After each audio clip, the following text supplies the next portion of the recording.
నమస్కారం. CCC digital 230 news bulletin కి స్వాగతం. ఉండి నియోజకవర్గంలో పంట మురుగు కాలువల అభివృద్ధి పనులకు మనసున్న వ్యక్తులు పెట్టుబడి పెట్టేందుకు ముందుకు రావడం అభినందనీయం. Deputy speaker Raghurama. పేదల ఇళ్ల నిర్మాణ అనుమతులపై ప్రభుత్వం కీలక నిర్ణయం. ₹1కే అనుమతులు ఇవ్వనున్నట్లు మంత్రి నారాయణ స్పష్టం. మంగళగిరి జనసేన పార్టీ కార్యాలయంలో జనవాణి కార్యక్రమం. ప్రజల నుంచి అర్జీలు స్వీకరించిన కాకినాడ రూరల్ ఎమ్మెల్యే పంతం నానాజీ. కూటమి ఏడాది పాలనలో జరిగినవన్నీ దారుణాలే అన్న వైసీపీ రాష్ట్ర ప్రధాన కార్యదర్శి లక్ష్మీ పార్వతి. రాష్ట్రంలో శాంతి భద్రతలు పూర్తిగా క్షీణించాయని ఆగ్రహం. నియోజకవర్గంలో పంట మురుగు కాలువల అభివృద్ధి పనులకు మనసున్న వ్యక్తులు పెట్టుబడి సహాయాన్ని పెట్టేందుకు ముందుకు రావడం అభినందనీయమని శాసనసభ ఉపసభాపతి ఉండి ఎమ్మెల్యే కనుమూరి రఘురామకృష్ణరాజు తెలిపారు. నియోజకవర్గంలో పంట మురుగు కాలువల అభివృద్ధి పనులకు మనసున్న వ్యక్తులు పెట్టుబడి సహాయాన్ని పెట్టేందుకు ముందుకు రావడం అభినందనీయమని శాసనసభ ఉపసభాపతి ఉండి ఎమ్మెల్యే కనుమూరి రఘురామకృష్ణరాజు తెలిపారు. పశ్చిమ గోదావరి జిల్లా ఉండి మండలం ఉప్పులూరు మూడుతూముల వద్ద ఎండగండి మీడియం డ్రైన్ అభివృద్ధి పనులను పరిశీలించిన ఆయన కొబ్బరికాయ కొట్టి పూజలు చేశారు. ఈ సందర్భంగా ఆయన మాట్లాడుతూ గత 20 సంవత్సరాల నుంచి వివిధ చోట్ల ఆక్రమణలు విచ్చలవిడిగా పెరిగిపోయాయని తెలిపారు. ఆక్రమణదారులు ఒక్కొక్కరు పోటీ పడడమే ఇందుకు ప్రధాన కారణమన్నారు. వీటి తొలగింపు పనులు నీటి సంఘాల ఆధ్వర్యంలో జరుగుతున్నాయని వివరించారు. ఎండగండి మీడియం డ్రైన్, కోలమూరు పంట కాలువ అభివృద్ధి పనులు జరిగాయని తెలిపారు. కాళ్ల మండలం మాలవాణితిప్ప మార్గంలో సుమారు 5 కిలోమీటర్ల మేర ఆక్రమణలు పెద్ద ఎత్తున జరిగాయని తన దృష్టికి వచ్చిందన్నారు. వీటి తొలగింపు పనులు చేపడుతున్నామని వివరించారు. ఆక్రమణదారులతోనే వాటి తొలగింపు పనులు చేపడతామని పేర్కొన్నారు. అధికారులు మీడియా ఇందుకు సహకరించాలని కోరారు. ఎక్కడ ఆక్రమణలు ఉన్నా తమ దృష్టికి మీడియా తీసుకొస్తే తగిన పారితోషికాన్ని అందిస్తామని చెప్పారు. జరుగుతున్న పనులకు నిధులు ఎప్పుడు వస్తాయన్నది ప్రశ్నార్థకంగా ఉందని వివరించారు. గత ప్రభుత్వ వైఫల్య కారణంగానే రాష్ట్ర ఆర్థిక పరిస్థితి సరిగా లేదన్నారు. అభివృద్ధి పనులకు ముందుకొస్తున్న ప్రతి ఒక్కరిని అభినందిస్తున్నానని వివరించారు. 15 రోజుల క్రితం మొదలుపెట్టి పంట కాలువలు, డ్రైన్లు కూడా ఎండగండి, కోలమూరు, పాములపర్రు ఈ మధ్యన ఉన్నదంతా కూడా ఎప్పుడూ తరచుగా ముంపుకు గురవుతూ ఈ దగ్గరలో ఉన్న సుమారు 500 ఎకరాలు ప్రతిసారి ముంపుకు గురవుతుంది. 10 సంవత్సరాలుగా మేజర్ రిపేర్లకి ఈ కాలువలు కానీ, ఈ డ్రైన్లు కానీ ఈ పరిసర ప్రాంతాల్లో అఫ్కోర్స్ నియోజకవర్గం అంతా మోరార్లెస్ అలాగే ఉంది. ఇప్పుడు మళ్ళీ ప్రభుత్వం మారిన తర్వాత, నీటి సంఘాల ఎన్నికలు కూడా అయిన తర్వాత మురళీరాజు గారు కూడా మన ఏరియాకే ప్రాజెక్ట్ కమిటీ కూడా రావటం చాలా శుభ పరిణామం. ప్రభుత్వం నుంచి నిధులు ఎప్పటికి వస్తాయి అన్నదే పెద్ద ప్రశ్నార్థకం అయినప్పటికీ కూడా కొంచెం మంది హృదయం ఉన్న వాళ్ళ సహకారంతో వాళ్ళని సీడ్ క్యాపిటల్ లాగా ముందే పెట్టుబడి పెట్టి పనులన్నీ చేయించడం జరుగుతుంది. ఎందుకంటే వ్యవసాయమే మనకి ఆధారం. ఆక్వాకల్చరు, అగ్రికల్చరు ఈ రెండిట్ల మీదే మన ఉండి నియోజకవర్గం పూర్తిగా ఆధారపడి ఉంది. కాబట్టి దానికి జీవనాడి సరైన డ్రైనేజ్ వ్యవస్థ, సరైన కాలువల వ్యవస్థ.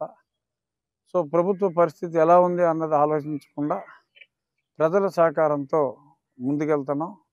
చాలా చోట్ల కాలువ గట్లని, చేపల చెరువులు ఉన్న దగ్గర గట్లన్నీ కూడా వాళ్ళు సొంతానికి ఆక్రమించుకున్న దాఖలాలు కూడా చాలా చోట్ల ఉన్నాయి. అవన్నీ కూడా ఒక్కొక్క కాలువ గట్టుని మళ్ళీ ఆక్రమణలన్నీ తొలగించుకుంటూ వస్తున్నాం. దాని వరకు ఒక నిర్ణయం తీసుకున్నాం. పని అయితే నీటి సంఘం వాళ్ళు చేస్తారు ట్రాన్స్పరెంట్గా. ఇప్పుడు ఒక 5 కిలోమీటర్లు నిన్న మాలవాణితిప్ప వెళ్తామంటే ఒక 5-6 కిలోమీటర్లో మొత్తం గట్లన్నీ ఆక్రమించి చేపల చెరువులు వేస్తారు. అక్కడ పారదర్శకంగా అక్కడ ఒక కమిటీ పెట్టి మిషన్ ఎన్ని గంటలు పనిచేసింది, ఆ ఆక్రమించుకున్న దాన్ని మళ్ళీ పొక్లైనర్ వెళ్ళి దారి చేసి వాళ్ళకే ఆక్రమించుకున్న వాళ్ళకే ఆడ ఎంత పొడుగు కిలోమీటర్ ఆక్రమించుకున్నవాడికి ఆ కిలోమీటర్ పొడుగు రోడ్డు వేయడానికి ఎంత ఖర్చు అయితే అంత వాళ్ళకే ఇచ్చేలాగా మొత్తం పనులన్నీ కూడా ప్రారంభిస్తున్నాం. కలవపూడి రోడ్డు ఆల్రెడీ అలాగే చేసాం. మాలవాంతిప్ప రోడ్డు కూడా ఆ పొడుగుతూ అలాగే చేస్తాం. అలాగే ఇంకెక్కడైనా సరే ఆక్రమణలు ఉంటే ఆక్రమణదారుల్ని ఇబ్బంది పెట్టకుండా పనిచేయటం, అంటే ముందే వాళ్ళకి చెప్పి నువ్వు చేయమంటాం, ఇదంతా న్యూసెన్స్గా ఉంది. ఆ పని చేసేసి చేసిన పనికి బిల్లు ఇచ్చి వాళ్ళ దగ్గర ముక్కు పిండి వసూలు చేస్తాం. ఎవడైనా డబ్బులు కట్టకపోతే మీ పేపర్ వాళ్ళకి చెప్తాం, మీరు వాళ్ళ ఫోటోలు వేసి ఇలాగ ఆక్రమణ చేశాడు, ఆక్రమణ చేసింది మరి సరి చేసిన తర్వాత కూడా మరి ఆయన ఇవ్వాల్సింది ఇవ్వట్లేదు అని చెప్పి మీరు పేపర్లో ఫోటో వేస్తానంటే ఆ భయంతో వాళ్ళకి ముందే డబ్బులు కట్టేస్తారు. సో అంచేత ఈ రైతులు, ఈ నీటి సంఘం వాళ్ళు, మీడియా వాళ్ళు అందరూ కలిసి మరి జరిగిపోయినవన్నీ ఒక 20 సంవత్సరాలుగా ఆడు కలిపాడు నీడు వీడు కలిపేనాడు ఒకరికొకరు పోటీగా కలిపేసుకున్నారు.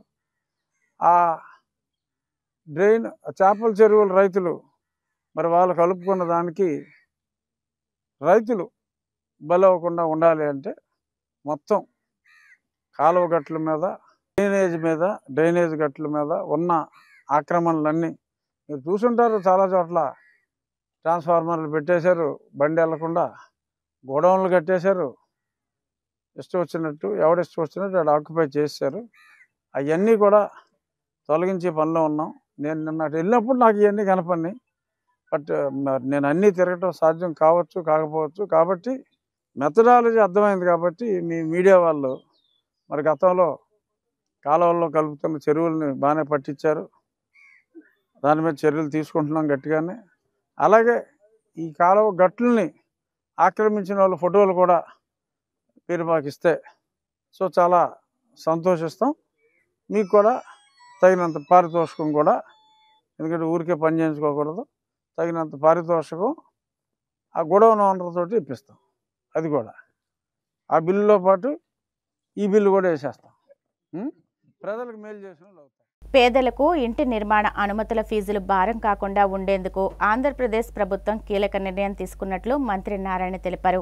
పేదలకు ఇంటి నిర్మాణం అనుమతుల ఫీజులు భారం కాకుండా ఉండేందుకు ఆంధ్రప్రదేశ్ ప్రభుత్వం కీలక నిర్ణయం తీసుకున్నట్లు మంత్రి నారాయణ తెలిపారు. పట్టణాల్లో 50 చదరపు మీటర్ల విస్తీర్ణంలో పేదలు నిర్మించుకునే G+1 నివాస భవనాలకు ఇక ₹1 అనుమతులు ఇవ్వనున్నట్లు స్పష్టం చేశారు. 3 మీటర్ల ఎత్తు దాటిన భవనాల్లో బాల్కనీలు గరిష్టంగా 1.5 మీటర్ల వెడల్పుతో నిర్మించుకునే అవకాశం కొత్తగా కల్పించారన్నారు. నివాస భవనాలకు సంబంధించి సెట్ బ్యాక్లో అనేక వెసులుబాట్లు ఇచ్చారని తెలిపారు. ల్యాండ్ పూలింగ్ తీసుకున్నాము. ఇక్కడ ఎకనామిక్ గ్రోత్ రావాలంటే ఇక్కడికి డిఫరెంట్ ఇండస్ట్రీస్ రావాలి, ఒక మంచి ఎయిర్పోర్ట్ ఉండాలి, ఇంటర్నేషనల్ లెవెల్లో ఒక స్పోర్ట్స్ సిటీ కడితే ఆ స్పోర్ట్స్ సిటీలో అప్పుడప్పుడు కొన్ని యాక్టివిటీస్ చేస్తుంటే అదర్ స్టేట్స్ నుంచి అదర్ కంట్రీస్ నుంచి కూడా పబ్లిక్ వస్తూ ఉంటే దానికి సంబంధించి హోటల్స్ కావాలి, దానికి సంబంధించి టూరిజం యాక్టివిటీస్ డెవలప్ అవుతాయి. దాని మీద జిఎస్టీ పెరుగుతుంది, ఎంప్లాయ్మెంట్ వస్తున్న ఉద్దేశంతో ముఖ్యమంత్రి గారు ఒక ఇంటర్నేషనల్ లెవెల్ ఎయిర్పోర్ట్ ఒక 5,000 ఎకరాలతో నిర్మించమని యాక్చువల్గా ఆదేశించారు. అదేవిధంగా స్మార్ట్ ఇండస్ట్రీస్, ఐటీ అలాంటి ఇండస్ట్రీస్కి ఒక 2,500 ఎకరాల్లో స్మార్ట్ ఇండస్ట్రీస్ చేస్తే ఎంతోమందికి ఎంప్లాయ్మెంట్ వస్తుంది.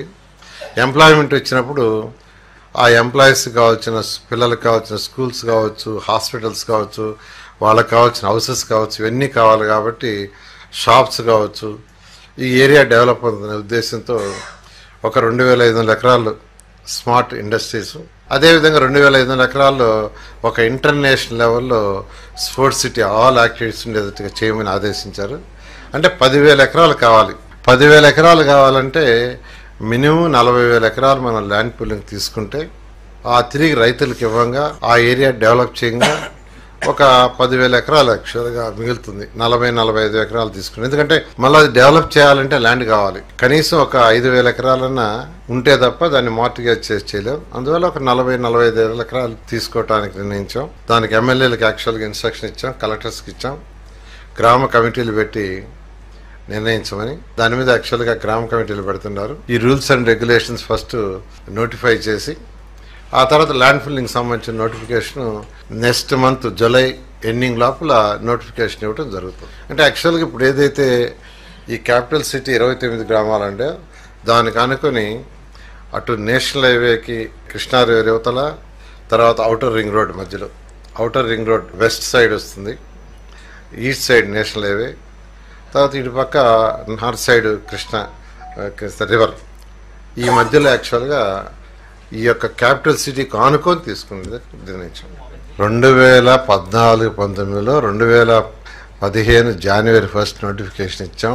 దానికి రూల్స్ అన్నీ చేసి అంతా చేసే లోపల ఆల్మోస్ట్ 1 year అయిపోయింది. ఆ తర్వాత దానికి లేఅవుట్ చేయడానికి, తర్వాత బిల్డింగ్స్ డిజైన్ చేయడానికి దాదాపు 2018లోనే 18 ఆల్మోస్ట్ స్టార్టింగ్లోనే టెండర్ ఇచ్చాం. అంటే 1 year ముందు. అంతకుముందు ఇచ్చిన 360 కిలోమీటర్ల రోడ్డు, ట్రంక్ రోడ్స్ కానీ, లేఅవుట్స్ రోడ్ కానీ, ఐకానిక్ బిల్డింగ్స్ టెండర్ ఇచ్చింది. అందరూ గమనించాల్సింది, రైతు సోదరులు గమనించాల్సింది. లాస్ట్ 1 yearలోనే, ఆ 1 yearలోనే దాదాపు 9,000 కోట్ల రూపాయలు ఖర్చు పెట్టాం. మరొక 1.5 year ఉంటే అయిపోయినది ప్రాజెక్టు. కానీ గత ప్రభుత్వం ఆడిన 3 ముక్కల ఆటతో మొత్తం అయిపోయింది, మొత్తం నాశనమైంది. మళ్ళీ ఈ ప్రభుత్వం వచ్చిన తర్వాత స్టార్ట్ చేయాలంటే అనేక సమస్యలు ఉన్నాయి. ఎందుకంటే వాళ్ళ టెండర్లు గత ప్రభుత్వం క్యాన్సిల్ చేయాల, వాళ్ళకి డబ్బులు ఇవ్వాల. అందువల్ల వాళ్ళు ఏంటంటే మాకు 5 ఏళ్ళు అన్నీ నష్టపోయాం అంటే మళ్ళా కమిటీలు వేసి, టెక్నికల్ కమిటీస్ డిస్కస్ చేసి అనేక దఫాలు దానివల్ల అథారిటీలో క్యాబినెట్లో అప్రూవ్ చేసి వాళ్ళు సాల్వ్ చేయడానికి మాకు టైం పట్టింది, దాదాపు 6 నెలలు. తర్వాత ఉన్న బిల్డింగ్స్ అన్ని స్ట్రెంత్ చెక్ చేయడానికి ఐఐటి వాళ్ళకి ఇస్తే అదొక 3 నెలలు పట్టింది. ఈ విధంగా ఆల్మోస్ట్ 8 నెలల సమయం ఎటువంటి లీగల్ ఇష్యూస్ లేకుండా టెక్నికల్ గాను లీగల్ గాను సాల్వ్ చేసుకుని అయిపోగానే టెండర్లు పిలిచాం. దాదాపు 52,000 కోట్లకి టెండర్లు పిలిచాం. అన్ని వర్క్ స్టార్ట్ అయినాయి. 10,000 పైగా వర్క్ చేస్తున్నారు. అయితే ఈ నెలలో ఈ యొక్క జూన్ జూలైలో కొద్దిగా వర్షాల వల్ల కొద్దిగా అబ్స్ట్రక్షన్ ఉంటుంది. అయినా 10,000 మంది ఇప్పుడు చేస్తున్నారు. దాదాపు నా ఎక్స్పెక్టేషన్ అయితే ఈ వర్షాలు కానీ నెక్స్ట్ మంత్ ఎండింగ్ కానీ తగ్గితే 20,000 మంది వర్క్ చేస్తారు. 1 yearలో అధికారులకు సంబంధించిన 4,000 బిల్డింగ్స్ అయిపోతాయి. వీళ్ళు ఎన్ని మాట్లాడినా ఎవరు మాట్లాడినా. అదేవిధంగా ట్రంక్ రోడ్స్ ఏదైతే ఉన్నాయో అవి 1.5 year నుంచి 2 yearsలో అయిపోతాయి. లేఅవుట్ రోడ్స్ మాత్రం 2.5 years పడతాయి. Iconic buildings 3 yearsలో. ఎవరెన్ని మాట్లాడినా 100% ఇది అయిపోద్ది. ఆ విధంగా చక్కగా ప్లాన్ చేసాం. అదేవిధంగా జనసేన పార్టీ ఎమ్మెల్యేలు జనవాణి కార్యక్రమంలో పాల్గొని రాష్ట్రంలోని పలు ప్రాంతాల నుంచి వచ్చిన ప్రజల సమస్యలకు సంబంధించి అర్జీలు స్వీకరిస్తున్నారు. జనసేన పార్టీ ఎమ్మెల్యేలు జనవాణి కార్యక్రమంలో పాల్గొని రాష్ట్రంలో పలు ప్రాంతాల నుంచి వచ్చిన ప్రజల సమస్యలకు సంబంధించి అర్జీలు స్వీకరిస్తున్నారు. అనంతరం వాటిని అధినేత దృష్టికి తీసుకువెళ్లి పరిష్కరిస్తామని హామీ ఇస్తున్నారు. ఈ నేపథ్యంలో మంగళగిరి జనసేన పార్టీ కేంద్ర కార్యాలయంలో నిర్వహించిన జనవాణి కార్యక్రమంలో పలు ప్రాంతాల నుంచి వచ్చిన ప్రజల నుంచి కాకినాడ రూరల్ ఎమ్మెల్యే పంతం నానాజీ అర్జీలు స్వీకరించారు. పలు సమస్యలపై తక్షణం సంబంధిత అధికారులతో మాట్లాడి పరిష్కార మార్గాలు చూపారు. కూటమి ప్రభుత్వం ఏర్పాటైన ఏడాది కాలంగా రాష్ట్రంలో నియంత పాలన సాగుతోందని వైసీపీ రాష్ట్ర ప్రధాన కార్యదర్శి లక్ష్మీ పార్వతి ఆగ్రహం వ్యక్తం చేశారు. కూటమి ప్రభుత్వం ఏర్పాటైన ఏడాది కాలంగా రాష్ట్రంలో నియంత పాలన సాగుతోందని వైసీపీ రాష్ట్ర ప్రధాన కార్యదర్శి లక్ష్మీ పార్వతి ఆగ్రహం వ్యక్తం చేశారు. తాడేపల్లి వైసీపీ కేంద్ర కార్యాలయంలో ఆమె మీడియాతో మాట్లాడుతూ రాజకీయ కక్ష సాధింపుల కోసం వ్యవస్థలను నిర్వీర్యం చేసి శాంతి భద్రతలు అనే మాటకు అర్థమే లేకుండా చేశారని అన్నారు. రాష్ట్రంలో మహిళలు చిన్నారులకు రక్షణ లేని దారుణమైన పరిస్థితిని తొలిసారి ప్రజలు చూస్తున్నారని ధ్వజమెత్తారు. గుడ్ గవర్నెన్స్ అని చెప్పుకోవడానికి చంద్రబాబుకు సిగ్గుండాలని మండిపడ్డారు. చూశాను నేను, మానవత్వం లేదు అది ఇదని మాట్లాడుతుంది. అసలు మీ మార్ఫింగ్లకి, మీ అబద్ధాలకి, మీరు చేసే ఎప్పటికప్పుడు మీ కుట్ర రాజకీయాలకి ఇదేనా అసలు పరిపాలన అంటే? చంద్రబాబు, ఇదేనా నువ్వు ఏదో 40 ఏళ్ళ ఇండస్ట్రీ అని చెప్పుకునే గొప్ప రాజకీయ జీవితం? నీ కొడుకుని తీసుకొచ్చి ఒక షాడో ముఖ్యమంత్రి వాడు ఈరోజు నువ్వేమి లేవు, నువ్వు ఒక అసమర్థుల్లాగా మూలబడి ఉన్నావు. అదేవిధంగా ఇక నీ కొడుకు ఇష్టం వచ్చినట్టు, వాడికేమీ తెలియదు, ఓనమాలు కూడా రావు రాజకీయాల్లో. అందువల్ల తనకు తెలిసింది ఏంటంటే, నేను భయపెట్టేస్తే, అది కూడా భయం ఈయన పెట్టడం కాదు, పోలీసుల అధికారం అండగా చూసుకొని పోలీసుల చేతిలో పెట్టుకొని ఇష్టం వచ్చినట్టుగా ప్రతిపక్ష నేతలు ఎవరు మాట్లాడి మీ పరిపాలన బాగాలేదంటే తీసుకుపోవటం. ముఖ్యంగా ఈ రాష్ట్రంలో ఈ 1 yearలో ఆడపిల్లల మీద జరుగుతున్నటువంటి అత్యాచారాలు ఇంతవరకు స్వాతంత్రం వచ్చాక రాజకీయ చరిత్రలో, అంతకుముందు ఎక్కడో నిజాం టైంలో రజాకారుల ఉద్యమాల్లో మహిళల మీద అత్యాచారాలు దారుణంగా జరిగాయి అనేది మనం విన్నాము. బ్రిటిష్ హయాంలో అలాగే జరిగినాయి. ఎందుకంటే పోరాట వీరుల్ని వాళ్ళు ఆ విధంగానే ఆడవాళ్ళని చేర్చేవాళ్ళు. కానీ ఈరోజు ఇది ఒక ప్రజాస్వామ్య దేశం, ప్రజాస్వామ్య పరిపాలన అనుకొని మీరు అనుకుంటున్నారు, మేమైతే అనుకోవట్లేదు. ఈవీఎంల సాయంతో వచ్చినటువంటి దరిద్ర పరిపాలన మీది ప్రభుత్వం ఇది. ఈ ప్రభుత్వంలో మీరు చేస్తుంది ఏంటంటే ఇదిగో ఇట్లాంటి అనాచారాలు. మీ పార్టీ వాళ్ళు ఏదో పని చేసినా సరే వాళ్ళకి ఏ విధమైన శిక్షలు లేవు.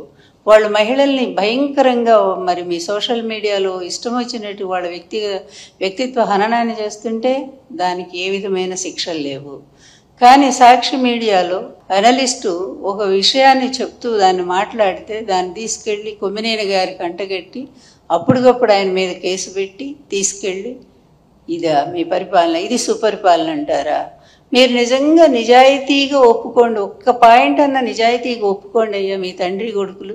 ఇక ఆ 3 ఆయన గురించి ఎందుకు మాట్లాడాలా? ఆ 3 ఆయన ఒక వేస్ట్ ఫెలో అనేది అర్థమైపోయింది. ఎందుకంటే ఆయన అందుకే సనాతన వేషం వేసుకొని రాష్ట్రాలన్నీ తిరుగుతున్నట్టున్నాడు ఇక్కడ ఏం చేయలేక. అందువల్ల ఇక ఆయన గురించి వేస్ట్ మాట్లాడటం కూడా వృధా. ఎందుకంటే ఆయనకు నాయకత్వ లక్షణాలు మొదటి నుంచి లేవు, ఎదిరించే తత్వం అస్సలు లేదు. చంద్రబాబు పిలిచినప్పుడు వచ్చి జగన్ గారిని ఒక తిట్టిపోవటానికి మాత్రం ఉపయోగపడతా ఉన్నాడు.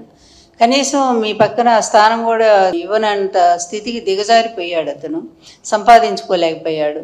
అందువల్ల ఇక అతని గురించి ఎక్కువ మాట్లాడకూడదు. కానీ మీ ఇద్దరు కలిసి ఈరోజు రాష్ట్రాన్ని ఏ విధంగా చేస్తున్నారో ఒక్కసారి ఆలోచించండి. మీరు ఆలోచించట్ల, ప్రజలు ఆలోచిస్తున్నారు, ప్రతి క్షణం ఆలోచిస్తున్నారు.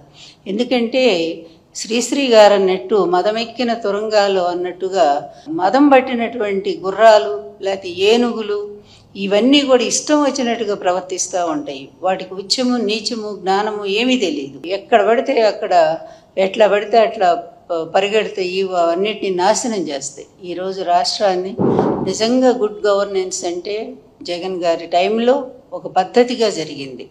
కానీ మీరు ఏ ఒక్క పాయింట్ అయినా కంపారిజన్ చేయటానికి మీరెవరు రారు. ఎందుకంటే మీ పచ్చ మీడియా బాకాల్లో ఊదుతూనే ఉంటాయి మిమ్మల్ని. నిన్ను లోకేష్ని ఇద్దరిని కూడా అక్కడ కూర్చోబెట్టి ప్రైమ్ మినిస్టర్ని కలిస్తే దానికి మొత్తం పేజీలన్నీ కూడా ఈనాడు ఏబిఎన్ పెట్టేస్తారు. ఏంటి ప్రైమ్ మినిస్టర్ మీ మిత్రపక్షం కదా, మీ కూటమి కదా, ఒకళ్ళ మీద ఒకళ్ళు ఈరోజు డిపెండ్ అయ్యలేరా? అది కూడా కలిస్తే దానికి ఒక పెద్ద అది వీరత్వమా శౌరత్వమా? ఆయన వల్ల ఇదిగో ఇన్ని వేల కోట్లు ఈ రాష్ట్రానికి మరి వస్తూ ఉన్నాయి, పరిశ్రమలు వచ్చినాయి, ప్రైమ్ మినిస్టర్ గారు యాక్సెప్ట్ చేశారు. లేదా మీ రాజధాని, మీరు అనుకునే రాజధానికి ప్రైమ్ మినిస్టర్ గారు ఇన్ని వేల కోట్లు ఇప్పిస్తున్నారు.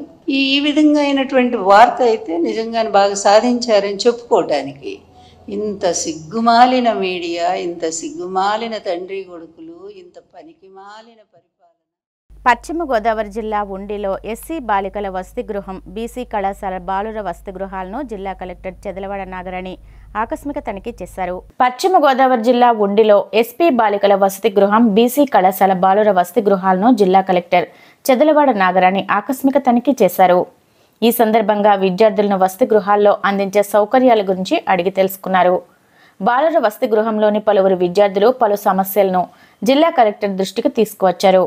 బాలుర వసతి గృహంలోని మోటారు సరిగా పనిచేయక నీరు అందట్లేదని, ఇటీవల కాలంలో విద్యుత్ కోతలు ఎక్కువగా ఉన్నాయని, ఇన్వర్టర్ పనిచేయకపోవడం వలన విద్యుత్ సరఫరా నిలిచిపోయినట్లు చాలా ఇబ్బందులు పడుతున్నామని జిల్లా కలెక్టర్ దృష్టికి తీసుకువచ్చారు. వెంటనే ఈ సమస్యలు పరిష్కారం అయ్యేలా చర్యలు తీసుకోవాలని కలెక్టర్ సంబంధిత అధికారులను ఆదేశించారు. అదేవిధంగా బాలుర వసతి గృహంలో లైబ్రరీని ఏర్పాటు చేయాలని, విద్యార్థులు ఆడుకునేందుకు వీలుగా క్యారమ్ బోర్డు వంటి ఇండోర్ గేమ్స్ ఏర్పాటు చేయాలని మండల్ తహసీల్దార్కు సూచించారు. భోజన వసతులు ఏ విధంగా ఉన్నాయని విద్యార్థులను అడిగి తెలుసుకుని బాలికల వసతి గృహంలో రుచి చూశారు. ఏమైనా సమస్యలు ఉంటే తక్షణమే తన దృష్టికి తీసుకురావాలని విద్యార్థులను తెలిపారు. అనంతరం ఉండి సంత మార్కెట్లో పర్యటించి కూరగాయలు, పువ్వులు, విత్తనాల ధరలను అడిగి తెలుసుకుని విత్తనాలను కొనుగోలు చేశారు.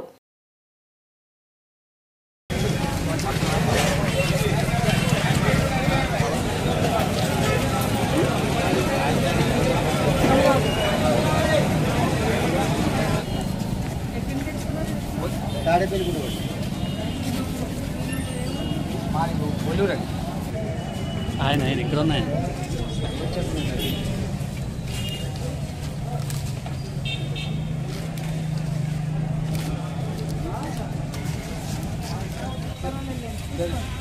తీసుకోవాలి.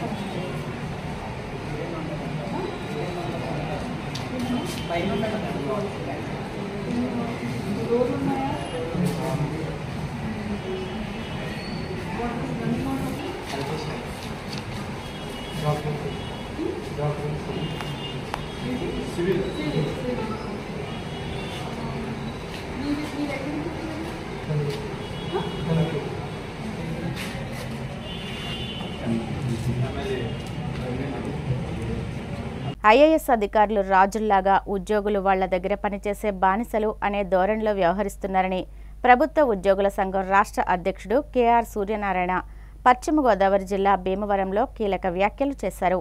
ఐఏఎస్ అధికారులు రాజుల్లాగా ఉద్యోగులు వాళ్ల దగ్గర పనిచేసే బానిసలు అనే ధోరణిలో వ్యవహరిస్తున్నారని ప్రభుత్వ ఉద్యోగుల సంఘం రాష్ట్ర అధ్యక్షుడు కెఆర్ సూర్యనారాయణ పశ్చిమ గోదావరి జిల్లా భీమవరంలో కీలక వ్యాఖ్యలు చేశారు.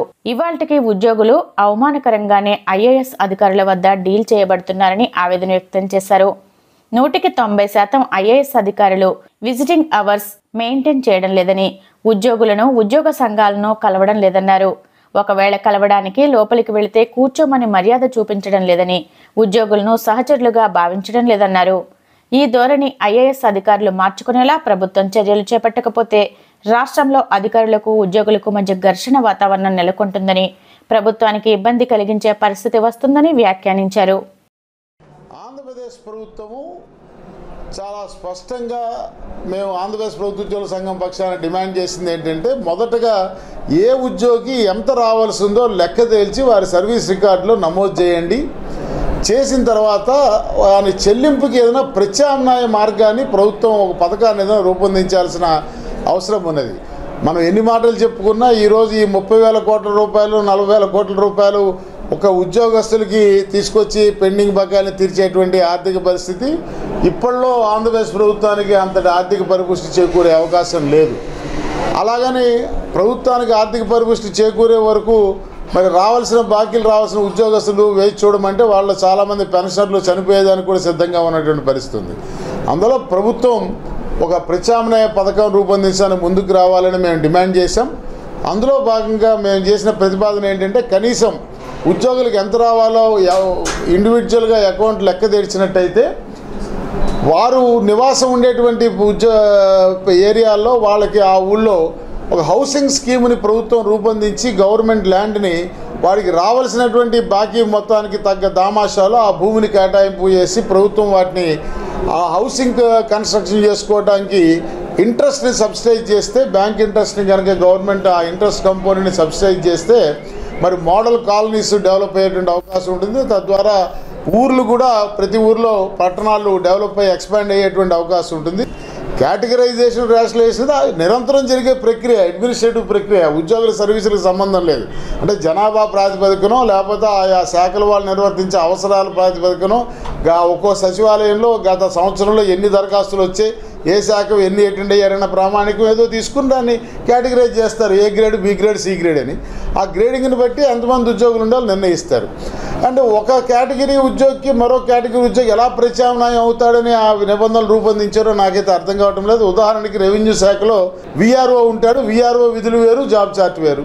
సర్వేయర్ ఉంటాడు, వాడి విధులు వేరు, వాడి జాబ్ చార్ట్ వేరు. సర్వేయర్ చేసే పని వేరు, విఆర్ఓ చేసే పని వేరు. కానీ ఇవాళ మీరు చూసినట్టయితే ఒక క్లస్టర్ ఆఫ్ విలేజ్ వార్డ్ సెక్రటేరియట్లో విఆర్ఓ కానీ సర్వేయర్ కానీ మాత్రమే ఉండాలని పెట్టారు. ఏదో 1 విఆర్ఓ ఆర్ 1 సర్వేయర్ అని. అంటే సర్వేయర్ ఉన్న దగ్గర మరి విఆర్ఓ పనులు ఎవరు చేస్తారు, విఆర్ఓ ఉన్న దగ్గర సర్వేయర్ పని ఎవరు చేస్తాడు? ఇది 11 వివిధ ప్రభుత్వ శాఖలకి సంబంధించిన ఫంక్షనరీస్ 18 మంది ఉంటారు ఈ గ్రామ వార్డు సచివాలయంలో.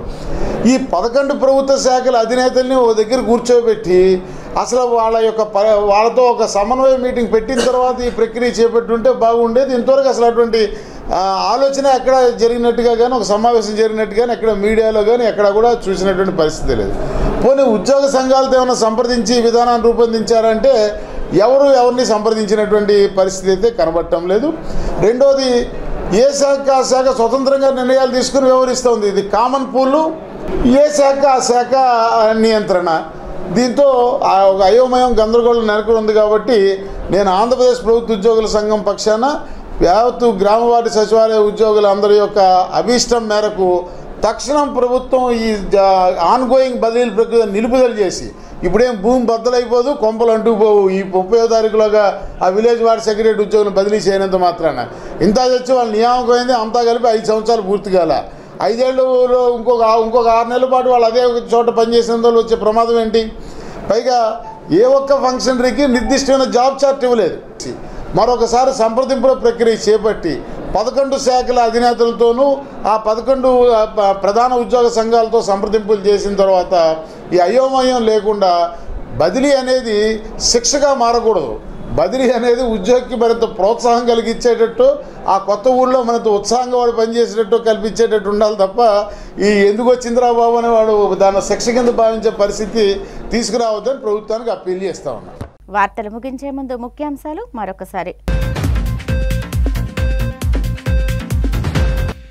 ఉండి నియోజకవర్గంలో పంట, మురుగు కాలువల అభివృద్ధి పనులకు మనసున్న వ్యక్తులు పెట్టుబడి పెట్టేందుకు ముందుకు రావడం అభినందనీయం. Deputy speaker Raghurama. పేదల ఇళ్ల నిర్మాణ అనుమతులపై ప్రభుత్వం కీలక నిర్ణయం. ₹1కే అనుమతులు ఇవ్వనున్నట్లు మంత్రి నారాయణ స్పష్టం. మంగళగిరి జనసేన పార్టీ కార్యాలయంలో జనవాణి కార్యక్రమం. ప్రజల నుంచి అర్జీలు స్వీకరించిన కాకినాడ రూరల్ ఎమ్మెల్యే పంతం నానాజీ. కూటమి ఏడాది పాలనలో జరిగినవన్నీ దారుణాలే అన్న వైసీపీ రాష్ట్ర ప్రధాన కార్యదర్శి లక్ష్మీ పార్వతి. రాష్ట్రంలో శాంతి భద్రతలు పూర్తిగా క్షీణించాయని ఆగ్రహం. ఈనాటి సిసిసి డిజిటల్ 230 న్యూస్ బులెటిన్ ఇంతటితో సమాప్తం. నమస్కారం.